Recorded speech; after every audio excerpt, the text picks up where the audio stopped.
प्रिय विद्यार्थियों, हमारी YouTube channel engineer Virat Sandeep Arya में आपका स्वागत है। इसमें आप जानते हैं कि हमने पिछले वाली वीडियो में पढ़ा था भारतीय इतिहास, उसी की श्रृंखला को आज आगे बढ़ाते हुए उसमें हम पढ़ने जा रहे हैं भारत में विदेशी आक्रमण। ठीक, तो आप जानते हैं कि भारत आने वाले जो प्रथम व्यक्ति थे या जो प्रथम शख्स हुआ करते थे वो आपके आर्य थे, लेकिन आर्यों ने भारत पर आक्रमण नहीं किया था। फिर भी उसी शासनकाल में आप देखेंगे जब उत्तर वैदिक काल आपका समाप्त होता है, इसके बाद आप जानेंगे भारत में विदेशी आक्रमण होने लगते हैं। तो भारत में सबसे पहले विदेशी आक्रमण करने वाले जो व्यक्ति थे वो थे आपके ईरानी, और ईरानियों के बाद भारत में आक्रमण किया था यूनानियों ने।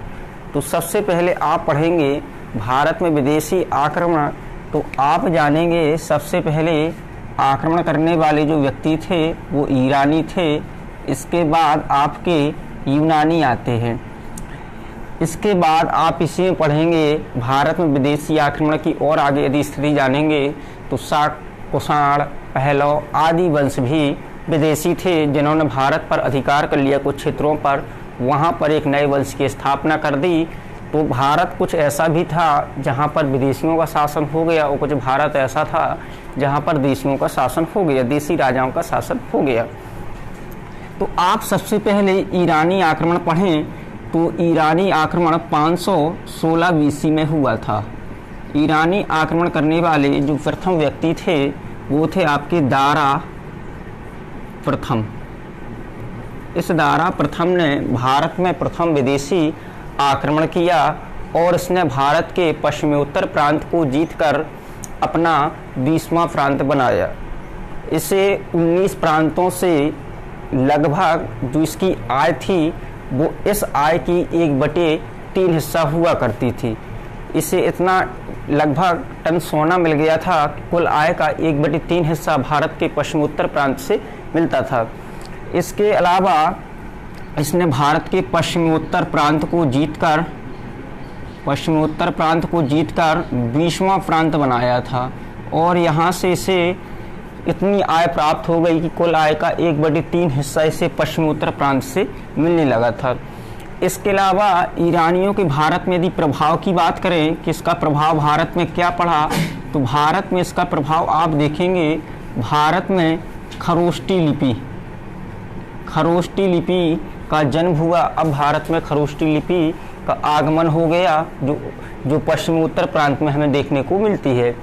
इसके अलावा भारत में आप देखेंगे अभिलेख उत्कीर्ण करने की जो परंपरा है वो भी हमने किससे सीख ली? ईरानियों से सीख ली। इसके अलावा इसमें आप देखेंगे ग्रीक और अरमाइक लिपि या अरेमाइक लिपि का जो विकास हुआ है वो खरोष्टी लिपि से हुआ है। तो भारत में ईरानी आक्रमण के इतने प्रभाव पड़ते हैं। आपने पढ़ा होगा कि जो इतिहास का पिता है हेरोडोटस, वो इसी काल का था, अर्थात जब भारत पर ईरानियों ने आक्रमण लिखा तो आपने देखा होगा हेरोडोटस की एक पुस्तिका है हिस्टोरिका, जिसमें इसका वर्णन किया गया है। इसके बाद भारत में जो दूसरे व्यक्ति हुआ करते थे आक्रमण करने वाले वो थे आपके यूनानी। यूनानियों में आप देखेंगे अलेक्जेंडर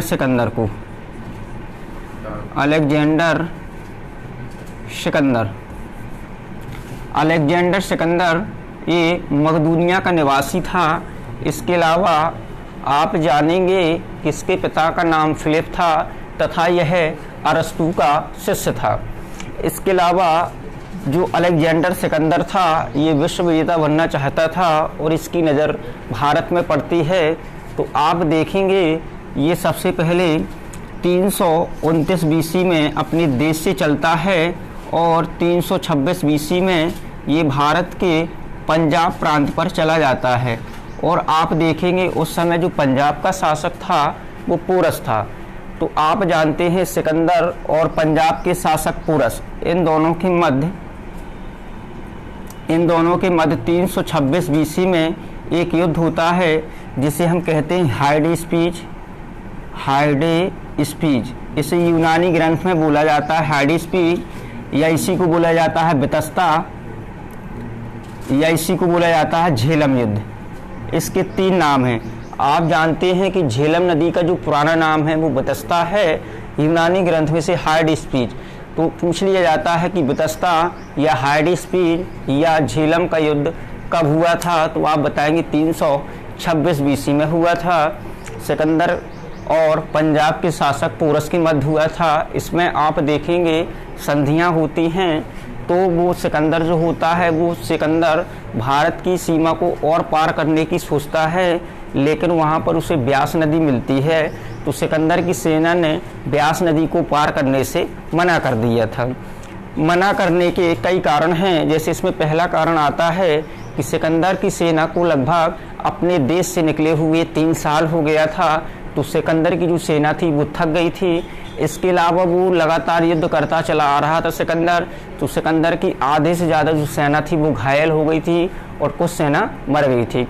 इसके अलावा ऐसा भी माना जाता है कि सिकंदर ने जो वादा किया था सेना को पैसा देने की या मुद्राएं देने की, तो उसने कम मुद्राएं दी, इससे सेना का मनोबल गिर गया था। इसके अलावा ब्यास नदी के उस पार का जो क्षेत्र था, उस पार का जो शासक था वो प्रतापी था। इस कारण सिकंदर की सेना ने, आप देखेंगे, ब्यास नदी को पार करने से मना कर दिया था। तो आप जानते हैं सिकंदर की सेना ने यहीं से आप देखेंगे पीछे की ओर हटना प्रारंभ कर दिया। तो सिकंदर का जो जल सेनापति था वो निर्याकस था, जो जल मार्ग से गया था, और सिकंदर स्थल मार्ग से गया था। और 323 ईसा पूर्व बेबीलोन में सिकंदर की मृत्यु हो जाती है। तो आप जानते हैं कि जब भारत में यूनानियों के आक्रमण हुए तो भारत ने यूनानियों से क्या सीखा, अर्थात यूनानियों का भारत में क्या प्रभाव पड़ा। तो इसकी प्रभाव की यदि चर्चा कर लें तो प्रभाव में आप देखेंगे तो ज्योतिष का जो ज्ञान है हमने यूनानियों से सीखा, अर्थात हम यूनानियों के ऋणी हैं ज्योतिष के ज्ञान में। इसके अलावा यूनानियों के प्रभाव में आप देखेंगे तो खरोष्टी लिपि, अभिलेख, उलूक शैली, इसके अलावा छत्र प्रणाली, ये सब जो हमने प्रभाव पड़ा है, ये सब इन्हीं आक्रमण की वजह से भारत देश में ये प्रभाव पड़ता है। इसके अलावा जब सिकंदर ने भारत पर आक्रमण किया तो जो आपकी 326 ईसा पूर्व की जो तिथि है वो इतिहास को निर्धारित करने के लिए बहुत ही अच्छी तिथि मानी जाती है। इसके अलावा आप देखेंगे सिकंदर ने 2 नगर की स्थापना की, एक का नाम था बुका कैफला और एक का नाम था विजयनगर, जीत का शहर। इन 2 नगरों की उसने स्थापना की थी। इसके अलावा यूनानियों का जो प्रभाव था वो ये था कि भारत ने यूनानियों से ज्योतिष का ज्ञान सीखा था। आपसे कह दिया जाए कि ज्योतिष का ज्ञान भारत ने किससे सीखा था, तो वो सीखा था हमने यूनानियों से। तो इतना हमें भारत में विदेशी आक्रमण के बारे में पढ़ना पड़ता है। तो ये हमारे भारत के विदेशी आक्रमण ईरानियों का और यूनानियों का हो जाता है। इसके बाद जो हमारा नेक्स्ट चैप्टर होगा वो कहलाएगा आपका मौर्योत्तर काल। ये मौर्योत्तर काल में आप 2 तरीके से पढ़ेंगे। एक तरीका आप पढ़ेंगे भारत में विदेशी आक्रमण भी हो रहे थे और लेकिन कुछ क्षेत्र ऐसे भी थे जहाँ पर देसी राजाओं का शासन था। आप देखेंगे देसी राजा या देसी राज्य में आप पढ़ेंगे शुंग वंश, कण्व वंश और आंध्र सातवाहन वंश। और यहाँ पढ़ेंगे आप शक, पहलव या पार्थियाई, या इसी में पढ़ेंगे आप कुषाण। तो आपको ये 3 प्रकार से एक साइड आप ये पढ़ेंगे और ये इसमें लिख लेंगे आप विदेशी राज्य, और ये आपका देसी राज्य है। तो आप जानते हैं कि जो मौर्य वंश का अंतिम शासक था वो बृहद्रथ था। इसी बृहद्रथ की हत्या आप जानते हैं पुष्यमित्र शुंग ने कर दी और भारत में एक नया वंश चलाया और उसी वंश का नाम पड़ा था शुंग वंश। तो आपसे कह दिया जाए कि शुंग वंश का संस्थापक कौन है, तो आप बताएंगे पुष्यमित्र शुंग है।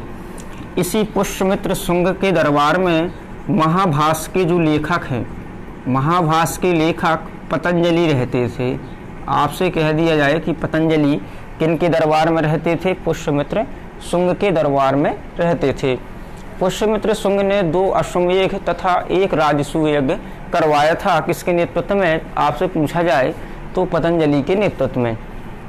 पतंजलि को ही योग दर्शन का प्रतिपादक माना जाता है। इस वंश के बाद आप देखेंगे शुंग वंश में और भी शासक हुए, अग्निमित्र हुआ, वसुमित्र हुआ, लेकिन जितने शासक थे वो सब कमजोर निकलते चले गए और सिमुक नामक व्यक्ति ने ही आप देखेंगे आगे चलकर सातवाहन वंश की स्थापना की थी। सातवाहन जो वंश था, इसका जो सबसे प्रतापी शासक था वो यज्ञश्री सतकर्णी था। सातवाहन वंश का जो समाज था वो मार्थ प्रधान था तथा सातवाहन वंश के जो शासक थे आप जानते हैं व्यापार पर ज़्यादा जोर देते थे। उनको जल यात्रा का बड़ा शौकीन था, अर्थात उनके सिक्कों पर जलयान का हमें चित्र मिलता है। इससे पता चलता है कि इनका जो व्यापार है वो समुद्र के माध्यम से भी होता था। और आप ये भी जानते हैं कि सातवाहन वंश के शासकों ने ही कांसे तथा प्रोटीन के सिक्के चलाए थे, जो कांच अर्थात प्रोटीन के सिक्के चलाए थे। तो सातवाहन वंश का जो सबसे प्रतापी शासक यज्ञश्री सतकर्णी था, इनका समाज मार्थ प्रधान था। इतना इसके बारे में पढ़ना पड़ता है। शकों की भारत में कई शाखाएं, लेकिन वो 5 शाखाओं में विभाजित हो गए थे। यदि पल्लवों की बात करें तो पल्लव या पार्थियाई में सबसे प्रतापी जो शासक था वो आप जानते हैं जो गोंडोफर्नेस था। जब गोंडोफर्नेस शासक था तो उसी के शासनकाल में सेंट थॉमस भारत आया। ये सेंट थॉमस ये शो कर रहा है कि पहली सदी में ही भारत में ईसाई धर्म का प्रचार प्रसार होने लगा था। अंग्रेज तो बहुत बाद में आए, उन्होंने बाद में ईसाई धर्म का प्रचार प्रसार किया। इसके बाद आप यदि कुषाण वंश पढ़ें तो कुषाण वंश उस समय का सबसे महत्वपूर्ण वंश था। तो इसमें आप जानते हैं ये भी शकों की एक शाखा हुआ करती थी। तो इसमें कुषाण वंश का जो संस्थापक था वो कुजुल कड़फिसिस था। कुजुल कड़फिसिस ने ही कुषाण वंश की स्थापना की थी और पेशावर को अपनी राजधानी बनाया था। लेकिन इसका इतना बड़ा क्षेत्र नहीं था, लेकिन इसके पुत्र का नाम था बिम कड़फिसिस। इसने अपने क्षेत्र को बढ़ाया और लगभग कई क्षेत्रों पर अधिकार करके इसने आप देखेंगे तांबे और सोने के सिक्के चलाए तथा इसके सिक्कों पर हमें कुछ चित्र भी अंकित मिलते हैं। इसके बाद इसका जो उत्तराधिकारी हुआ, ये जो बिम कड़फिसिस है, इसे कुषाण वंश का वास्तविक संस्थापक कहा जाता है। यदि आ जाए कि कुषाण वंश का वास्तविक संस्थापक कौन है तो बिम कड़फिसिस है। इसने भारी मात्रा में तांबे के सिक्के चलाए तथा सोने के सिक्के भी चलाए थे। आप जानते हैं इसी का ये पुत्र हुआ करता था कनिष्क। जो कनिष्क था ये कुषाण वंश का सबसे प्रतापी शासक था। इसने अपनी राजधानी पेशावर से मथुरा बनाई, अर्थात अपनी राजधानी को चेंज कर लिया। इसके बाद आप जानते हैं इसी कनिष्क के शासनकाल में ही चौथी बौद्ध संगीति का आयोजन कुंडलवन ये जम्मू कश्मीर मिलता है, कुंडलवन में होती है और इसका जो अध्यक्ष बनाया वसुमित्र अर्थात उपाध्यक्ष आपका अश्वघोष था। अर्थात कनिष्क के दरबार में वसुमित्र, अश्वघोष, नागार्जुन जिसे भारत का आइंस्टीन कहा जाता है और चरक जैसे विद्वान रहते थे। चरक की एक पुस्तक है चरक संहिता, अर्थात आप जानते हैं ये जो आपकी औषधि पर लिखी गई एक पुस्तक है। जो चरक था वो एक चिकित्सक था। नागार्जुन को भारत का आइंस्टीन वो वैज्ञानिक था। वसुमित्र, अश्वघोष भी इसके दरबार में रहते थे। इसके अलावा कनिष्क के शासनकाल में ही मथुरा कला शैली को एक उन्नति प्रदान हुई। गांधार कला शैली भी थी, लेकिन महात्मा बुद्ध की जो प्रथम मूर्ति का निर्माण हुआ था वो मथुरा कला शैली के अंतर्गत ही किया गया था। मथुरा कला शैली के अंतर्गत बौद्ध, जैन और हिंदू धर्म की मूर्तियां भी हमें देखने को मिलती हैं, लेकिन सर्वप्रथम जो मूर्ति का निर्माण हुआ था वो महात्मा बुद्ध की मूर्ति का ही निर्माण हुआ था। इसके अलावा आप जानते हैं इसी कनिष्क ने 78 ईस्वी में एक संवत चलाया था जिसका नाम था शक संवत। तो ये पूछ लिया जाता है कि शक संवत किसने चलाया, तो वो कनिष्क ने चलाया था 78 ईसा पूर्व। यदि हम इसमें थोड़ी बात चर्चा कर लें, प्राचीन भारतीय इतिहास की डेटें जो हमेशा एग्जाम में आती हैं, तो 6-7 डेटें होती हैं जो हमेशा पूछी जाती हैं, तो वो डेट आपको पढ़ना है। इसमें आप पहली डेट पढ़ेंगे 563 ईसा पूर्व। मैंने आपको बताया होगा कि 563 ईसा पूर्व महात्मा बुद्ध का जन्म होता है, तो ये महात्मा बुद्ध की डेट याद कर लेना, ये महत्वपूर्ण है। इसके अलावा इनकी 100 साल बाद मृत्यु होती है, वो 80 वर्ष की अवस्था में इनकी मृत्यु हो जाती है, अर्थात 483 BC। यहाँ महात्मा बुद्ध को महापरिनिर्वाण प्राप्त होता है, इसकी डेट भी आती है, या आप ये डेट याद कर लेना, उससे 80 घटा देना, क्योंकि 80 वर्ष इनकी अवस्था में इनकी मृत्यु हो जाती है। इसके अलावा 326 BC, ये डेट भी महत्वपूर्ण है, क्योंकि ये डेट इसलिए महत्वपूर्ण है क्योंकि इसी में हार्ड स्पीच या वितस्ता या झेलम का युद्ध हुआ था। सिकंदर ने जब भारत पर आक्रमण किया था, पंजाब के शासक पुरस को पराजित किया था, तो आप जानते हैं दोनों के मध्य 326 BC में युद्ध होता है, जिसे हार्ड स्पीच, वितस्ता या झेलम युद्ध कहा जाता है। एक ये डेट महत्वपूर्ण है। इसके अलावा 261 BC, 261 BC में आप जानते हैं कि अशोक ने कलिंग की राजधानी तौसली पर अधिकार किया था, तो कलिंग युद्ध की डेट भी याद करना है। कलिंग युद्ध की डेट पूछी जाती है, क्योंकि इससे आप जानते हैं जो अशोक था उसका हृदय परिवर्तन हो जाता है और वो शैव धर्म त्याग कर बौद्ध धर्म की दीक्षा प्राप्त करता है। इसी में आप अगली जो डेट याद करेंगे वो 57 BC की करेंगे।